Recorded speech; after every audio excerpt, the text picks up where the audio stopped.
Bonjour mes chers élèves, je vous espère une heureuse nuit sacrée et je vous espère un heureux Eid, Inch'Allah, et bonne fête. Nous allons passer à la lecture tout de suite, mes chers élèves. Comme vous pouvez remarquer, nous allons avoir de la lecture tout de suite. Le titre c'est Grand loup sauvage. Grand loup sauvage. Le loup, c'est un animal qui vit à l'état sauvage dans la forêt. Grand, c'est un adjectif. Très bien. Qu'est-ce que nous pouvons remarquer ici? Qu'est-ce que nous pouvons remarquer ici? Qu'est-ce que vous pouvez me dire sur l'image? L'image, qu'est-ce qu'il représente? L'image représente un chien qui est pris au piège. Un chien qui est pris au piège, comme nous pouvons remarquer ici, c'est un fil de fer. Ça, c'est quoi? C'est un fil de fer qui est autour du cou d'un chien. Un fil de fer qui est attaché au tronc d'un arbre. Un fil de fer qui est attaché au tronc d'un arbre et dont le chien est déjà fait victime. Il est autour du chien, il est autour d'un arbre, il est aussi autour du cou du chien.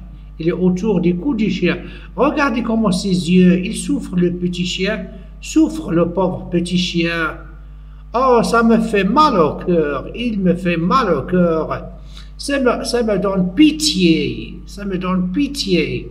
Regardez, ça c'est un fil de fer attaché au tronc d'un arbre et attaché autour du cou du chien.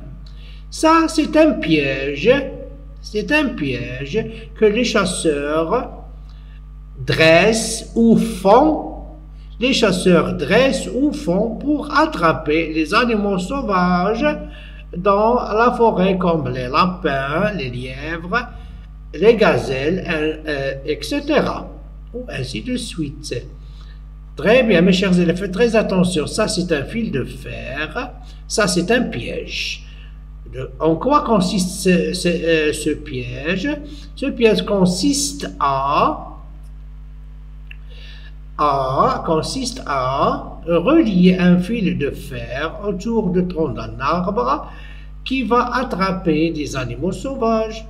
Un piège, regardez, c'est un fil de fer qui se serre autour du cou du pauvre petit chien.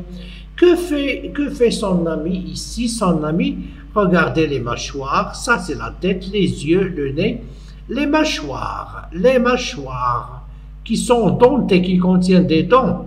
Regardez le pauvre chien, il essaie de libérer le pauvre petit chien en utilisant ses mâchoires puissantes. Il essaie de libérer son ami. Il essaie de libérer son ami en utilisant ses dents ici avec des mâchoires puissantes. Très bien. Qu'est-ce que nous pouvons déduire? Nous pouvons remarquer que le chien brun est pris au piège. Son ami, il est pris au piège. C'est quoi un piège? C'est quoi le piège? C'est un fil d'acier qui se serre autour de son cou. Un fil d'acier dressé ou fait par les chasseurs pour attraper les animaux sauvages comme les lièvres et les lapins et ainsi de suite. Les renards, les loups, mais pas les chiens. Regardez, c'est un fil d'acier qui est autour d'un tronc d'arbre et qui sert à attraper les animaux.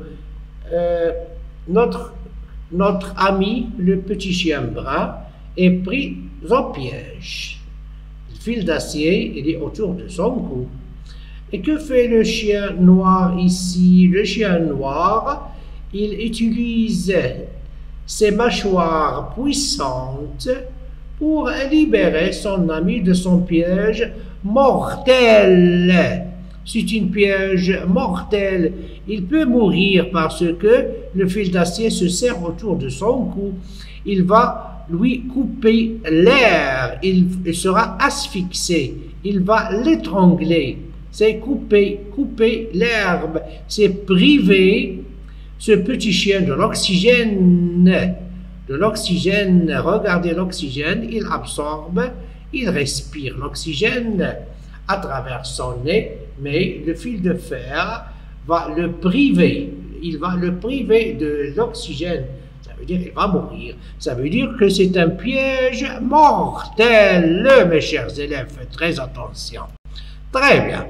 Grand loup sauvage, notre livre de lecture, page 148-149, mais moi, avec tous mes respects, votre maître Rachid a adapté, a modifié un tout petit peu pour ses élèves, pour que le texte soit attractif et lisible. Très bien. Grand loup sauvage, Nénuphar et Malipap sont des amis. Nénuphar et Malipap sont des amis. Nénuphar et Malipap sont des amis. Pendant tout le temps, ils reniflaient le sol pour suivre les traces des lapins et des perdrix. Le mot nouveau ici, se renifler, ça veut dire sentir. En particulier, c'est le chien qui reniflait pour attraper ou suivre les traces des lapins et des perdrix, pour suivre l'odeur des lapins et des perdrix. C'est une piste où des lapins marchent souvent. On ne doit pas être loin de leur tanière, disait Malipap à son ami. C'est une piste où des lapins marchent souvent. On ne doit pas être loin de leur tanière, disait Malipap à son ami. Une tanière, comme j'ai déjà expliqué, c'est un abri creusé par un animal sauvage pour se protéger, tout simplement. C'est une piste où des lapins marchent souvent. On ne doit pas être loin de leur tanière, disait Malipap à son ami. Tout à coup, on entendait un grand bruit. Malipap est pris au piège. Tout à coup, soudain, tout à coup, on entendait un grand bruit. Malipap est pris au piège. Un fil d'acier se serre autour de son cou. Il gémissait de douleur. Tout à coup, on entendait un grand bruit. Un fil d'acier se serre autour de son cou. Ça, c'est le piège. Tout à coup, on entendait un grand bruit. Un fil d'acier se serre autour de son cou. Ça, c'est un piège. Tout à coup, on entendait un grand bruit. Malipap est pris au piège. Malipap est pris au piège. Notre copain Malipap, le chien brun, maintenant on connaît son nom. C'est Malipap. Automatiquement, c'est Nénuphar. Malipap est pris au piège. Malipap est pris au piège. Tout à coup, on entendait un grand bruit. Malipap est pris au piège. Un fil d'acier se serre autour de son cou. Il gémissait, il criait, « Aouh, aouh, aouh !» Il gémissait, il criait de douleur. Il criait de douleur. Pourquoi? Parce que le fil d'acier se serre autour de son cou, tout simplement. Le fil d'acier attaché au tronc d'arbre. Le fil d'acier attaché au tronc d'arbre, ça c'est le tronc d'arbre. On a déjà vu, l'arbre se compose des racines, le tronc d'arbre, les branches et les feuilles. On a déjà vu de quoi se compose l'arbre ou les composants d'un arbre, les racines, le tronc, les branches, les feuilles. Un fil d'acier un fil d'acier attaché au tronc d'un arbre. Ça, c'est le fil d'acier. Ça, c'est le tronc de l'arbre. Très bien. Tout à coup, on entendait un grand bruit. Maripape est prise au piège. Un fil d'acier se serre autour de son cou. Il gémissait de douleur. Aou, aou, aou, aou. Il criait de douleur. Il souffre. Le fil d'acier attaché au tronc d'arbre se serre de plus en plus, poussant le pauvre petit chien à rejeter des cris de douleur. Le fil d'acier attaché au tronc d'arbre se serre de plus en plus, poussant le pauvre petit chien à rejeter des cris de douleur, à rejeter des gémissements. Les cris de douleur, ce sont les gémissements. Aou, aou, aou, aou, aou. Les cris de douleur sont les gémissements. Son copain Nénuphar, qu'est-ce qu'il va lui dire? Son copain Nénuphar, que va-t-il lui dire? Que va-t-il lui dire? Son copain Nénuphar, que va-t-il lui dire? Que va-t-il lui dire? Ça, c'est son copain. Le fil de fer se serre autour de son cou. Le fil de fer attaché au tronc d'arbre. Le fil de fer attaché au tronc d'arbre.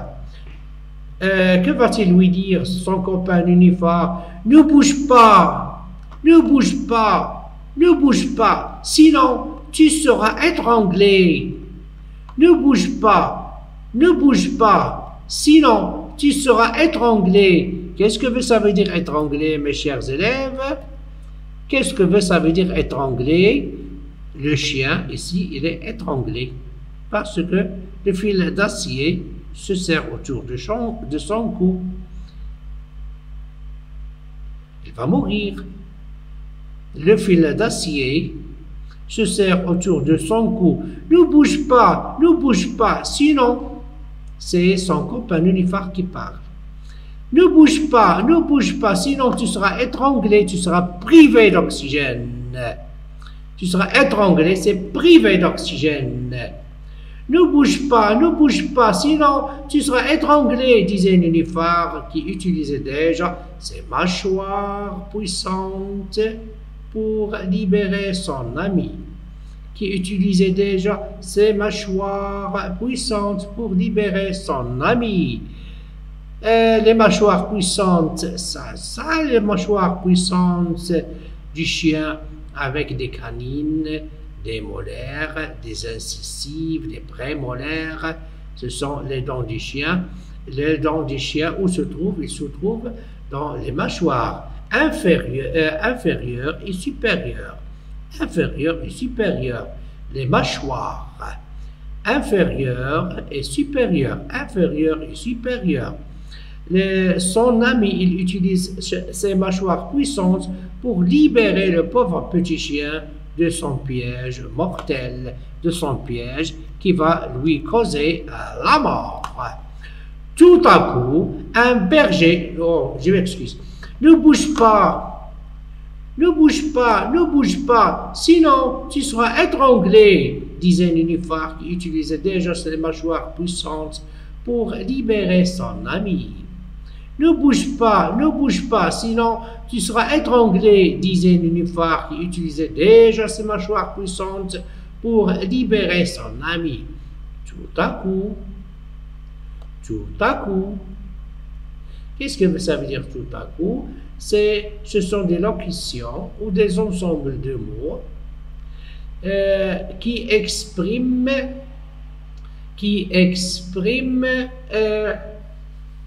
la surprise. Il exprime tout à coup, soudain, tout à coup ou soudain, un berger est arrivé. Qu'est-ce qu'un berger? C'est le gardien des moutons. C'est lui qui garde les moutons pour paître dans les prairies. Un berger est arrivé. Tout à coup, un berger est arrivé. Il a libéré le pauvre petit chien de son piège mortel.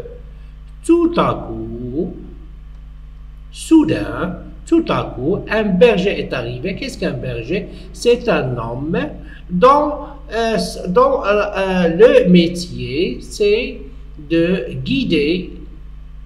C'est un homme dont le métier est de guider les moutons, les vaches ou les brebis, les chèvres dans la forêt pour se nourrir ou pour manger, ou autrement dit pour paître. Un berger est arrivé. Il a libéré le pauvre petit chien de son piège mortel. Très bien. Et moi, maintenant, je me sens réjoui, je me sens à l'aise parce que le berger a sauvé le pauvre petit chien. Sachant que le conte, c'est une histoire qui finit toujours, qui a un fin heureux, tout simplement. Le conte, parmi les caractéristiques d'un conte, il finit toujours bien. Il finit toujours bien. Très bien. Mes chers élèves, la lecture et la lecture. Grand loup sauvage, lisez une fois, deux fois, trois fois, quatre fois. Grand loup sauvage. Nénuphar et Malipap sont des amis. Point. La majuscule. Point. La phrase commence par la majuscule, finit par un point. Pendant tout le temps, il reniflait le sol pour suivre les traces des lapins et des perdrix. C'est une piste où des lapins marchent souvent. On ne doit pas être loin de leur tanière, disait Malipap à son ami. Tout à coup, on entendait un grand bruit. Malipap est pris au piège. Un fil d'acier se serre autour de son cou. Il gémissait de douleur. Le fil d'acier attaché le fil d'acier attaché au tronc d'arbre se serre de plus en plus, poussant le pauvre petit chien à rejeter des cris de douleur. Ne bouge pas, sinon tu seras étranglé, disait Nénuphar qui utilisait déjà ses mâchoires puissantes pour libérer son ami. Ne bouge pas, sinon tu seras étranglé, disait Nénuphar qui utilisait déjà ses mâchoires puissantes pour libérer son ami. Tout à coup, un berger est arrivé. Il a libéré le pauvre petit chien de son piège mortel. Très bien, mes chers élèves. Question de compréhension. Qui sont les personnages de ce texte? On sait que les personnages de ce texte sont toujours, il faut que vous sachiez, mes chers élèves, comment répondre aux questions de compréhension. Sujet, groupe nominal sujet, les personnages de ce texte sont. Et vous allez nous donner seulement des compléments. Les personnages de ce texte sont, et vous allez répondre. Seulement lisez et vous saurez qui sont les personnages de ce texte. Quel est le genre littéraire de ce texte? Est-ce un roman? Est-ce un documentaire? Est-ce un conte?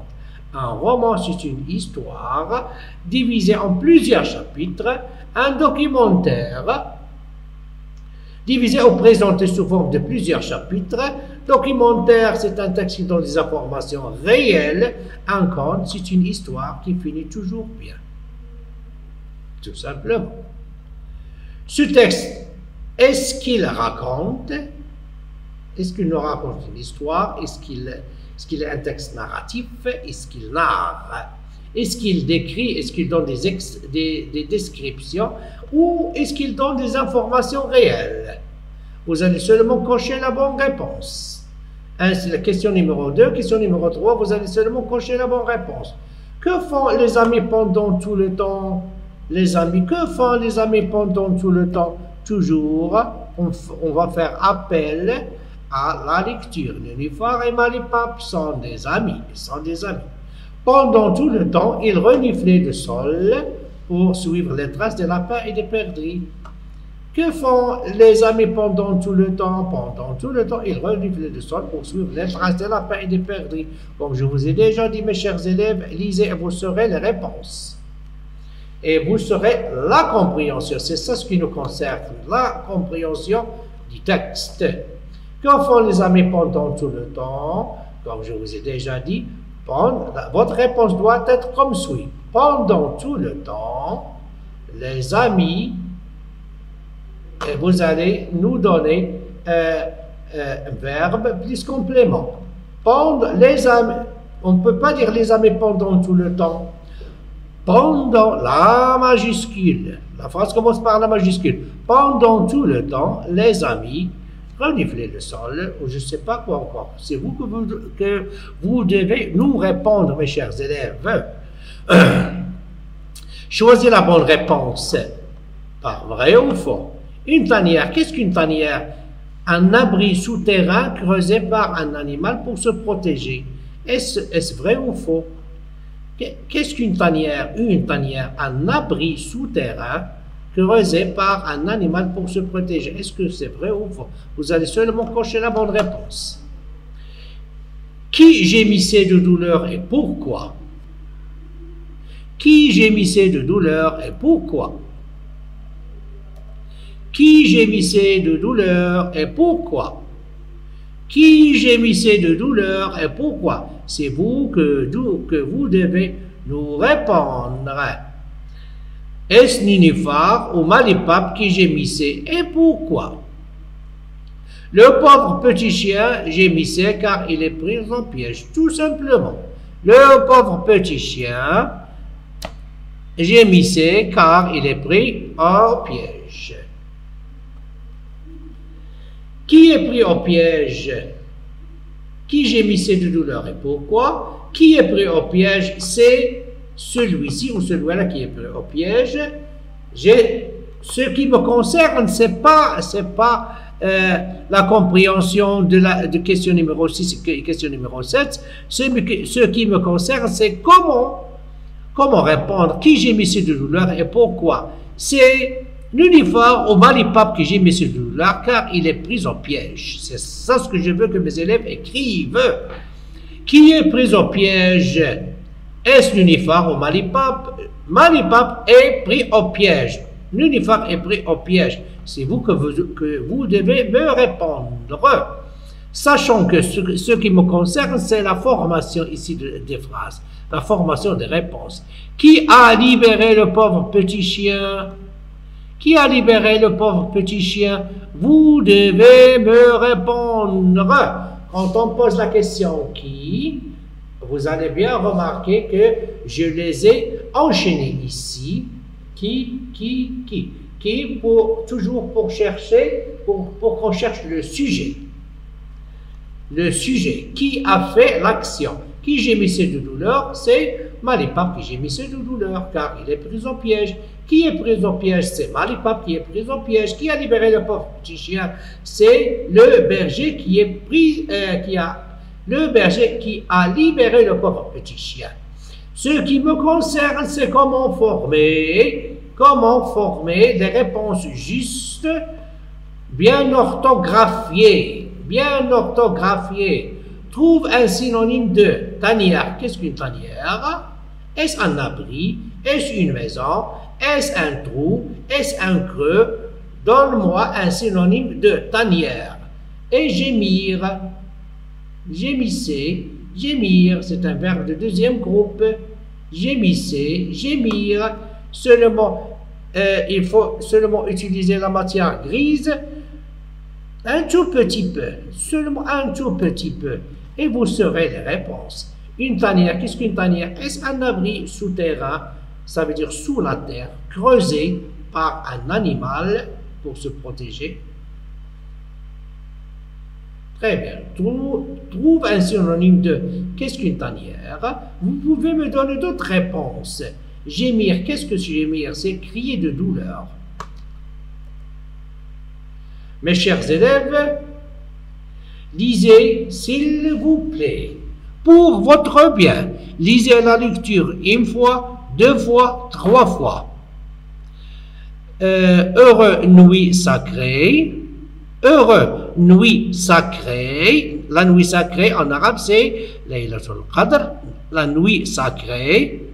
Et j'espère que vous réjouissez d'une bonne santé. Mais je vous aime tous, mes chers élèves, et vous savez bien ça. Et à très bientôt. Au revoir.